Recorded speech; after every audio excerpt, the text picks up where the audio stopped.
I remember that night as clearly as if it happened yesterday. The air at Portland International Airport was sharp and cold, carrying that faint smell of coffee and jet fuel.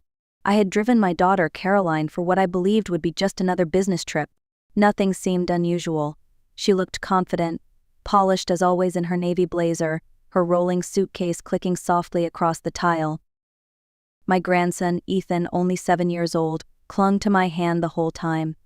He was a quiet child, always observing, always thinking. That evening, though, something in his eyes unsettled me. He watched his mother check in, his little jaw tight, his fingers pressing into my palm. 3 days, Mom, Caroline said cheerfully as she adjusted her bag. Take care of Ethan and don't forget his medicine. I smiled, pretending everything was normal. But Ethan wouldn't let go of me. When she bent down to kiss him goodbye, he didn't move. She left with a quick wave, and we stood there watching her disappear through the security gate. As we walked toward the parking lot, Ethan suddenly pulled on my hand so hard that I almost lost balance. His voice trembled as he whispered, "Grandma, please don't go home tonight." I froze in the middle of the dim terminal hallway, my heart skipping a beat. "What do you mean, sweetheart?" He looked up at me, eyes wide and terrified. "I heard Mom this morning," he said, barely breathing. "She was talking about us." For a moment, I thought I had misheard him. Maybe it was the echo of the parking garage, or maybe I was simply too tired to understand. But Ethan's small hand tightened around mine again, his knuckles white. "She said something about a gas leak," he continued, his voice trembling. "She said everything had to look like an accident." The world seemed to tilt beneath my feet. My daughter? My Caroline? The same girl I had raised alone after her father passed away 20 years ago? I wanted to believe this was a child's misunderstanding, some wild mix-up born from curiosity. But when I looked into his eyes, I saw something that left no room for denial. Fear. Real fear. "Are you sure that's what you heard?" I asked quietly. He nodded, tears forming at the corners of his eyes. "She said, make sure it looks natural, and the gas line must not fail. Grandma, I don't want to go home." I stood there, frozen between disbelief and instinct. Every part of me wanted to defend my daughter, to protect her image in my mind. Yet my body moved on its own. I squeezed Ethan's hand and whispered, "Okay, sweetheart, we won't go home tonight." Without another thought, I guided him toward the car. The night outside was darker than usual, the air colder. I turned the ignition, my heart pounding, headlights cutting through the fog as we pulled away from the airport. Ethan leaned his head against the seat, still clutching his dinosaur backpack. "Are we safe now, Grandma?" he whispered. I looked at him through the rearview mirror and forced a steady tone. "We will be, Ethan. I promise." We drove in silence for miles, the soft hum of the tires the only sound between us. I didn't know where we were going, just away from the house that suddenly felt like a trap. I stopped at a gas station on the edge of the city. The fluorescent lights flickered weakly overhead, casting long shadows on the cold pavement. I bought a cup of watery coffee, more for something to hold than to drink. When I returned to the car, Ethan had fallen asleep, his face calm at last. That's when my phone rang. Caroline's name lit up the screen. My stomach twisted. "Hi, Mom," she said, her voice smooth and casual. "Where are you? You should have been home by now." I froze. How did she know we weren't there? "Oh, we stopped for dinner," I lied, forcing a light tone. Ethan was hungry. There was a pause on the line, just long enough to make my heart thud harder. "I see," she said slowly. "Well, my flight got canceled. I'm on my way back home now. Don't rush, just enjoy your dinner." I felt the blood drain from my face. Caroline never made careless mistakes. She checked flight schedules twice, always confirmed details. Her voice was calm, too calm. When I hung up, the silence in the car felt suffocating. I stared out into the empty road, the reflection of my trembling hands on the windshield. That wasn't just a check-in call. It was a test. She was trying to see if we were home. That's when I knew Ethan was right. My daughter wasn't who I thought she was anymore. I didn't drive home that night. My instincts screamed that stepping inside that house would be the last thing I ever did. Instead, I took the long road toward the old part of town, where streetlights flickered and storefronts sat closed behind dusty glass. There was one person I knew I could still trust: Mr. Raymond Holt, the night security guard at the apartment complex where we used to live years ago. He was a quiet man, steady as a clock, who had known our family since Caroline was a teenager. If anyone would believe me, it was him. When we arrived, the clock on the dashboard showed almost midnight. I'd parked down the street and carried a half-asleep Ethan up the narrow walkway to the guard booth. The small office glowed softly from an old lamp, and there he was reading a crossword, just like always. "Mrs. Walker," he said, startled when he saw me. "What on earth are you doing here at this hour?" "I need your help, Ray," I whispered, glancing over my shoulder, "and I don't have much time to explain." Within minutes, we were inside his modest backroom apartment. Ethan sipped the hot cocoa Ray made while I told him everything: the phone call, the documents, the whisper about the gas leak.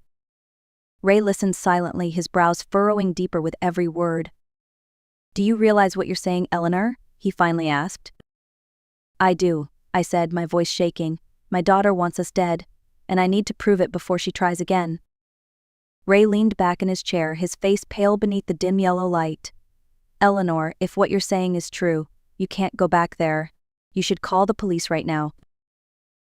"I will," I said, "but without proof they'll think delusional. Caroline's a respected marketing executive. I'm a 70-year-old widow with a frightened grandchild and a story that sounds insane."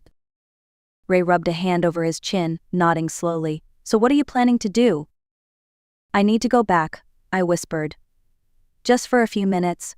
I'll find something concrete: documents, phone records, anything that shows what she's been planning." Ethan's head shot up from the couch. "No, Grandma, please don't. She might come back." His voice cracked with panic, tears glistening in his eyes. I knelt in front of him, holding his cold little hands in mine. "I'll be careful, sweetheart. I promise. You'll stay here with Mr. Holt, and I'll be back before the sun comes up." Ray sighed deeply, then reached into a drawer and pulled out an old prepaid cell phone. "Use this instead of your own. It can't be tracked. 1 ring means you're okay. 2 rings means trouble. Got it?" I nodded, slipping the small phone into my coat pocket. 20 minutes, he said firmly. "If you're not out by then, I'm calling the police." My hands trembled as I zipped up my jacket. "Then let's pray I'll be out in 15. The streets were silent as I drove toward my house, the headlights cutting through a heavy mist that hung low over the neighborhood. Every passing minute felt heavier, like I was driving straight into the heart of something I wasn't ready to face. I parked a block away and walked the rest of the distance, careful not to make a sound. The porch light was off, the curtains drawn. Everything looked ordinary, and that was what terrified me most. Using my spare key, I slipped in through the back door. The familiar scent of lavender cleaner mixed with something else, metallic, sharp, almost chemical. I tried not to breathe too deeply. The kitchen clock ticked steadily, counting the seconds as I crept down the hallway. My daughter's office door was locked, but I'd prepared for that. From my pocket, I pulled out a thin hairpin, an old trick I'd learned years ago when Caroline used to lock herself in her room as a teenager. My fingers trembled, but after a few tense seconds, the latch clicked open. The office was spotless, every file neatly stacked. I started searching through drawers, moving slowly so nothing would look disturbed. In the third drawer, beneath a pile of marketing folders, I found a red envelope marked private. Inside were several bank statements, names I didn't recognize, large transfers to someone called Mark Sanders. At the bottom of the pile was a copy of my own life insurance policy, annotated in Caroline's handwriting with payment dates and notes like verify clause and gas timing. My stomach dropped. It was true. Every word Ethan had said. And then, a noise downstairs, the soft creak of the front door opening. My blood ran cold. She was home. For a moment, I couldn't move. My body locked up, my mind screaming for me to hide, to run, to vanish. The faint murmur of voices drifted up the staircase, 2 of them. A man's deep tone and a woman's voice I knew better than my own. "Is everything clear, Mark?" Caroline called from below. "Yeah," he replied. "The house is empty." My pulse thundered in my ears. I turned off my flashlight and pressed myself behind the office door, praying the floorboards wouldn't betray me. From my hiding place, I could hear them moving through the kitchen, opening drawers, footsteps soft but deliberate. "It has to look like it happened while they were asleep," Caroline said. Her voice was steady, almost businesslike. "No broken locks, no mess. I'll say I was out of town the whole time." Mark laughed quietly, cold but effective. A sour taste filled my mouth. My own daughter, my flesh and blood, was calmly planning my death, as if it were a part of her job. Then came a pause. The sound of footsteps on the stairs. They were coming up. I glanced toward the window, my only possible escape. My hip ached just thinking about it, but staying wasn't an option. I waited until the footsteps reached the hallway, then silently unlatched the window and swung one leg out. A voice stopped me cold. "Are you sure no one's here?" Mark asked. Caroline's answer came like ice. "No one. And by tomorrow morning there'll be nothing left to find." That was enough. I pushed myself out the window and dropped into the darkness below. The fall knocked the air out of me. I hit the grass behind the house hard, pain shooting through my hip and shoulder. For a few seconds I couldn't breathe. But survival has its own kind of power. I forced myself up, limping toward the back gate as quietly as I could. Behind me, light flickered in the upstairs window. Someone was moving through the office. I didn't dare look back. My only thought was to get to the road, to anyone who could help. When I finally reached the main street, I pulled out the prepaid phone and dialed 911. My voice trembled as I explained what had happened, every detail tumbling out in broken sentences. The dispatcher hesitated, asking the same question twice. "Ma'am, are you saying your daughter is trying to kill you?" "Yes," I said, my voice breaking, "and she's not alone." I sent them the photos I'd taken of the insurance documents before escaping. Something in those images must have convinced them, because within minutes, sirens began to rise in the distance. As the first police car arrived, I pointed back toward my street. "There's a man inside Ray Holt. He came looking for me. Please save him." The officer nodded, speaking into his radio. I sank onto the curb, clutching Ethan's backpack to my chest, praying I wasn't too late to save my oldest friend. It felt like hours before I saw Ray again. 2 officers helped him out of the house, limping, with a bloody cut across his forehead. The relief that flooded through me made my knees give out. "They got the man," an officer said. "Mark Sanders. Your daughter wasn't there when we arrived. She must fled through the back." Fled. The word echoed in my mind like a warning bell. Caroline was free and she knew we were alive. My chest tightened. "Ethan," I whispered. "She'll go after Ethan." The officers wasted no time. We sped back to Ray's apartment building, sirens slicing through the quiet streets. I jumped out of the patrol car before it had even stopped moving, running down the narrow corridor toward the back apartment. The door was still closed, just as I'd left it. For a split second, I felt hope. Then I noticed the lock scratched, slightly bent. "Ethan," I called softly, pressing my ear to the door. Silence. An officer forced it open. The small apartment was dark, the blanket on the sofa tossed aside. No sign of Ethan. On the table sat a torn piece of notebook paper, held down by a glass of water. My hands shook as I unfolded it. "Grandma, Mom found me. She says you're lying. She says she needs to protect me from you. I'm scared. Help me." The words blurred as my eyes filled with tears. My daughter had taken him, and this time she wouldn't let either of us escape. The hours that followed blurred into a haze of flashing lights, police radios, and paperwork. My body felt numb, but my mind refused to rest. Every minute that passed without news of Ethan felt like another nail in my chest. The detectives worked fast.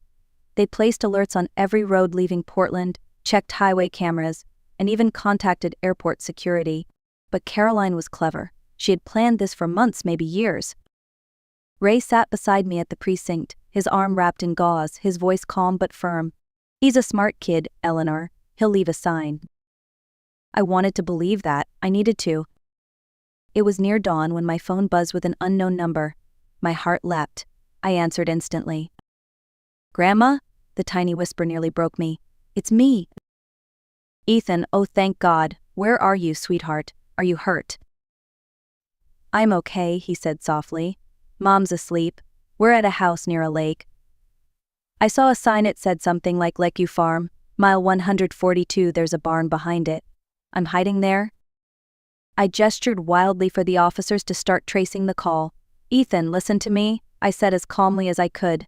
"Stay hidden. Don't make any noise. The police are coming." He hesitated, his voice trembling. "She's not the same, Grandma. She keeps saying weird things. She says you want to hurt us." "Don't believe her, my love," I whispered. "Just hold on a little longer. I'm coming for you." Then I heard the sound of footsteps, a door creaking open, and the line went dead. The convoy of patrol cars sped down the narrow country road, red and blue lights slicing through the early morning fog. My heart hammered against my ribs with every turn. I sat in the backseat of the lead car beside Ray, clutching the small stuffed dinosaur Ethan had left behind. When we reached mile 142, a dirt road curved toward a quiet property beside a still lake. A faded sign read Lakeview Farm. The air smelled of pine and dew, but beneath it all was something darker, a sense of dread. The police parked at a distance to avoid alerting Caroline. The lead detective turned to me. "Stay in the car until we secure the scene. We'll bring your grandson out safely." But I couldn't stay seated. Through the windshield, I saw movement on the farmhouse porch, a flash of blonde hair, a small figure held tightly in front of it. "Caroline. And Ethan." "Don't come closer," Caroline screamed, her voice raw and uneven. In her right hand she held a revolver. With her left she gripped Ethan's shoulder. "If anyone moves, I'll shoot." "Caroline," I shouted, stepping out from behind the patrol car despite the detective's protest. "You don't have to do this." She turned her gaze toward me, eyes wild and red-rimmed. "You took everything from me, Mother. Dad's money, my life, my freedom. You always controlled everything." The words cut deep. I stepped forward slowly. "I never wanted to control you, sweetheart. I wanted to protect you. I loved you the best I knew how." "Lear," she cried, shaking, "all you ever did was decide for me." "Then decide for yourself now," I said softly. "Put down the gun and let Ethan go." For one trembling second I saw something shift behind her eyes, hesitation, confusion, maybe even grief. And that's when Ethan moved. With sudden courage he bit her arm hard, twisting free. The gun fired a deafening crack that echoed across the lake, but the shot went wide. Officers surged forward, tackling Caroline to the ground as I ran to Ethan. He was shaking but alive. I pulled him into my arms, sobbing against his hair as the morning sun rose behind us. "It's over," I whispered. "You're safe now, my love. You're safe." The next few days felt like waking from a long, terrible dream. Caroline was taken into custody that same morning, charged with attempted murder, kidnapping, and conspiracy to commit fraud. Her partner, Mark Sanders, agreed to testify in exchange for a reduced sentence, confirming every dark detail we already knew. Ethan and I stayed at the hospital for observation. He had no physical injuries, but the emotional wounds were deep. Sometimes he'd wake in the night screaming, convinced he could still hear the sound of that gunshot echoing through the trees. I would hold him until he fell asleep again, whispering the same promise over and over, "You're safe. Grandma's here." The police and social workers arranged for us to move temporarily into a quiet coastal town a few hours north. Ray came with us for the first week, helping settle us in before returning to Portland. He called every night, always ending with the same words, "That boy's got more courage than most grown men I've known." He was right. Weeks passed. Caroline's trial made headlines for a few days, then faded like all tragic stories do. The court appointed me as Ethan's guardian. We began family therapy, slow, careful steps toward healing. One evening, while I was tucking him into bed, Ethan looked up at me and asked the question I had dreaded since the beginning. "Grandma, why did Mom want to hurt us? Didn't she love us?" I sat beside him, my throat tightening. How could I explain something so twisted, so impossible to understand, even for me? "Your mom was sick, sweetheart," I said softly. "Not the kind of sickness you can see or touch. It was in her heart and her mind. She let anger and greed grow where love used to be. That sickness made her forget who she was." He stared at the blanket, silent for a long moment. "Will she ever get better?" "I hope so," I answered honestly. "But even if she doesn't, you will. Because you told the truth. You were brave when it mattered most." He smiled faintly, his eyelids heavy with sleep. "You believed me when no one else would." "Yes, darling," I whispered, brushing his hair back. "And I always will." After he drifted off, I sat there in the quiet room, watching the slow rise and fall of his chest. That night, I finally understood the full weight of what had happened, not just the betrayal, but the miracle that followed. Ethan had saved us both, not only from danger but from silence, from blindness, from the kind of love that refuses to see the truth. As dawn broke through the curtains, painting the room with gold light, I made myself a promise to spend whatever years I had left teaching Ethan that courage and kindness will always matter more than fear. And if you're hearing this now, remember his words, the ones that changed everything. Grandma, please believe me. Sometimes the smallest voice is the one that saves your life.